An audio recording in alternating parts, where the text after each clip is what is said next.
मेरे दिव्य गुरुदेव श्री परमहंस योगानंद जी के द्वारा ये टॉपिक श्लोक 8 की व्याख्या में ये अगला पार्ट।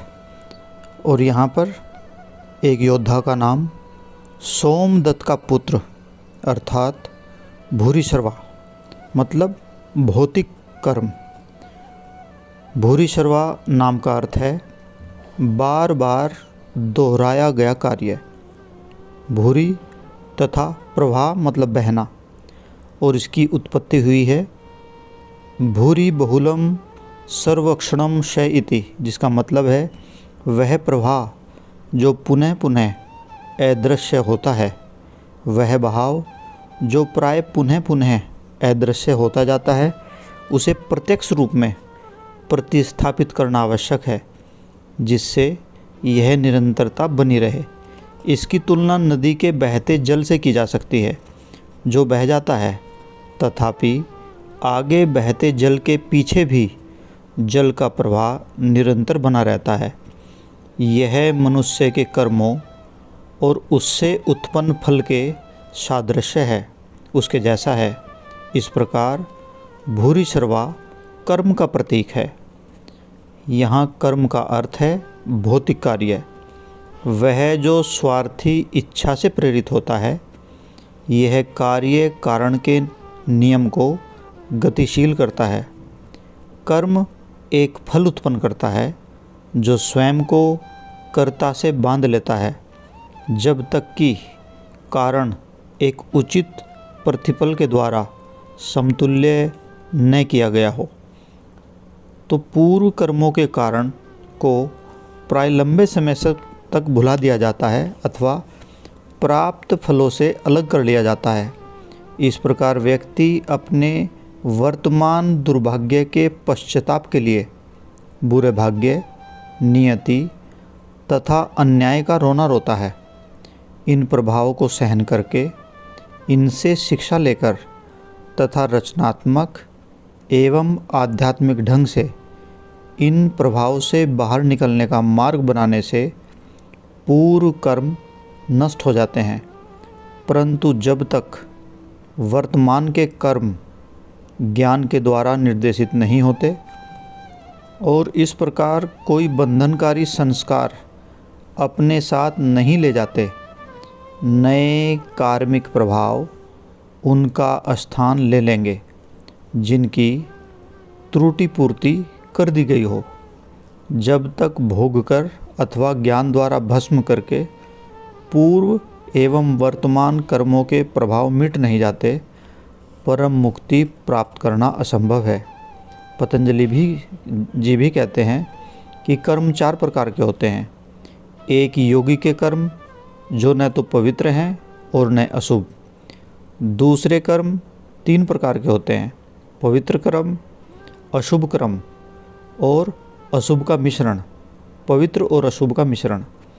एक बुरे व्यक्ति के कर्म अशुभ होते हैं जो उसे अनर्थकारी कर्म फलों से बांधते हैं। एक साधारण संसारी व्यक्ति के कर्म अच्छे और बुरे दोनों का मिश्रण होते हैं और उनके अनुरूप परिणामों से बांधते हैं। और एक आध्यात्मिक व्यक्ति के कर्म पवित्र होते हैं, वे शुभ प्रभाव उत्पन्न करते हैं जो मुक्ति की ओर ले जाते हैं। परंतु अच्छे कर्मों के प्रभाव भी बंधनकारी ही होते हैं।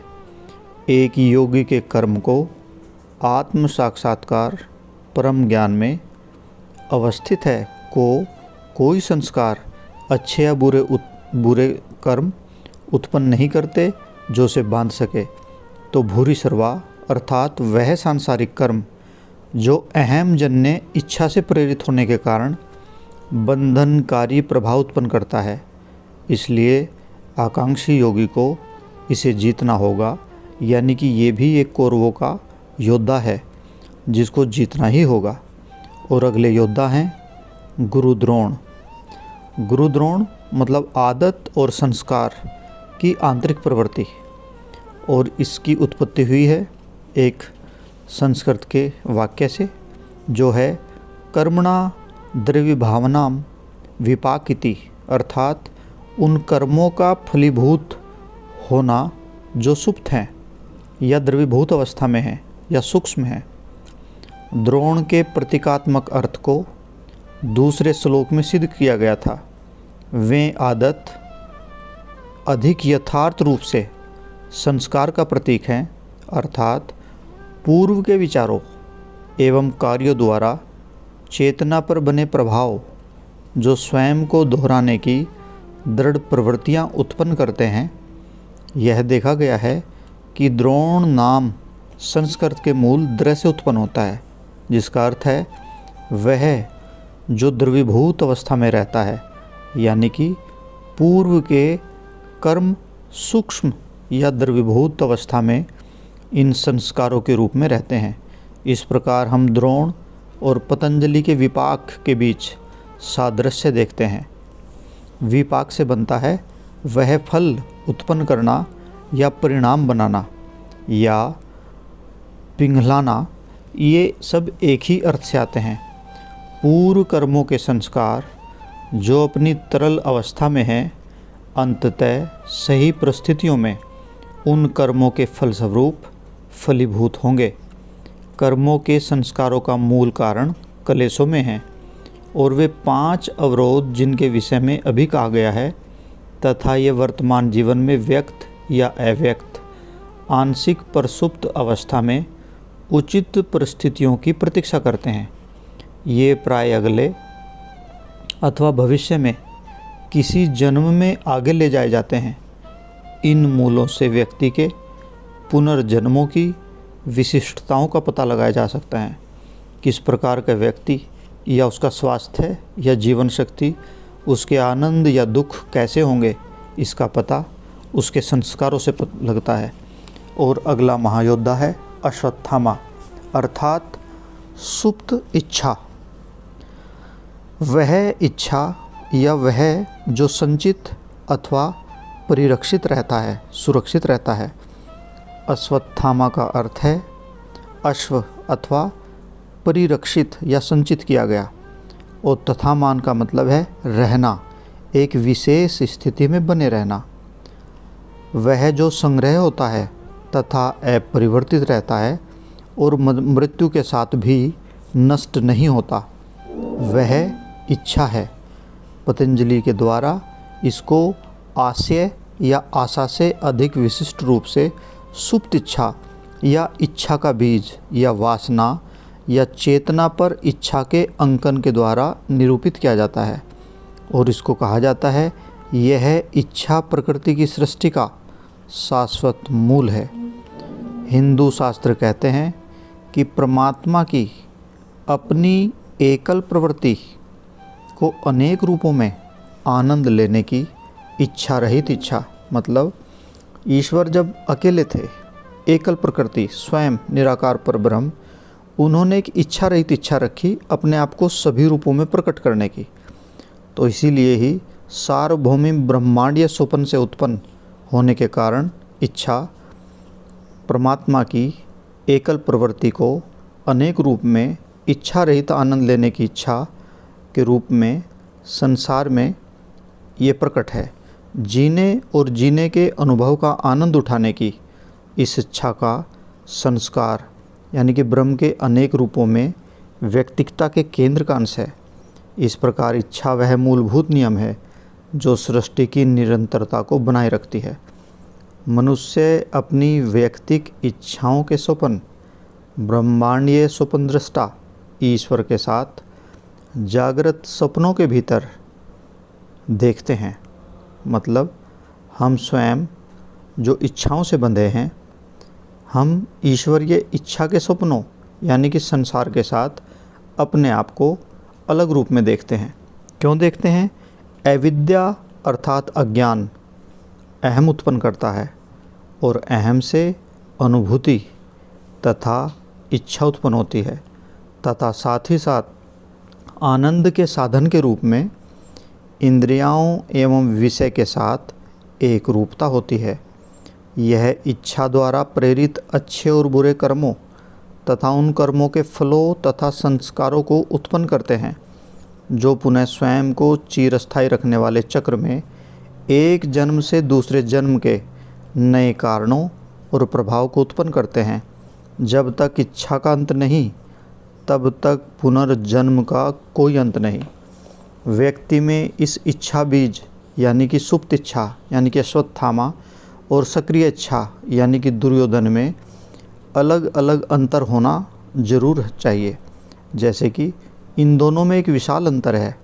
सक्रिय इच्छा मन का एक आवेग है जो एक स्वतंत्र चाह उत्पन्न करता है। मन के इस कार्य की कोई जड़ अवचेतन में नहीं होती।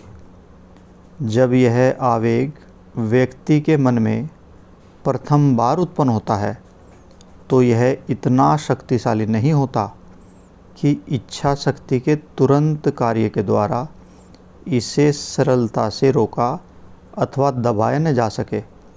तथापि प्रत्येक इच्छा, चाहे उसका पालन किया हो अथवा नहीं, शीघ्र ही एक और इच्छा उत्पन्न कर देती है। अहम को तुष्ट करने वाली ऐसी इच्छाएं तथा कथित रूप से पूर्ण करने पर भी समाप्त नहीं होती। प्रत्येक सांसारिक उपलब्धि तथा भौतिक संपत्ति की प्रत्येक प्राप्ति में कुछ सदा ही अपूर्ण ही रहता है। इच्छा बीज इन अहम प्रेरित सक्रिय इच्छाओं से उत्पन्न होते हैं। जब तक प्रत्येक अपूर्ण सक्रिय इच्छा को ज्ञान के द्वारा भून न दिया जाए, वह मन में एक नई इच्छा का बीज रोपित करती है। ये इच्छा बीज आवेगशील नई इच्छाओं से अधिक विवशकारी है।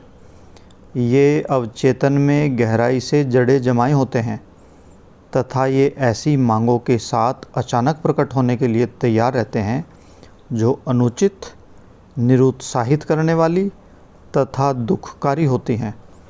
क्योंकि इच्छा इच्छाओं को उत्पन्न करती है। इस चक्र को समाप्त करने का एकमात्र उपाय उनके कारणों को नष्ट करना है। महाभारत के युद्ध के अंत में जब पांडवों ने कौरवों को हरा दिया, हम पाते हैं कि अश्वत्थामा बच गया, परंतु वह शक्तिहीन हो गया है और मित्रों के बिना जगत में सदा के लिए अकेले घूमने के लिए नियत है। जब योगी दिव्य आत्मचेतना में अपरिवर्तनीय रूप से स्थापित होकर मोक्ष प्राप्त कर लेता है तो उसकी इच्छाएं ब्रह्म की इच्छा विहीन इच्छाओं की भांति होती है, जिनमें आत्मा को बांधने की कोई विजयी शक्ति अथवा क्षमता नहीं होती। इस प्रकार सांसारिक इच्छा यानी कि दुर्योधन, अहम यानी कि भीष्म, आदत यानी कि गुरु द्रोण, आसक्ति आदि बंधन के कारणों को नष्ट करना उस योगी भक्त का लक्ष्य है जो दुष्ट कुरु सेनाओं के विरुद्ध विवेक एवं आत्मशक्ति की दिव्य पांडव सेना यानी कि आत्मा के गुण की सहायता से युद्ध करता है। जय गुरु जी।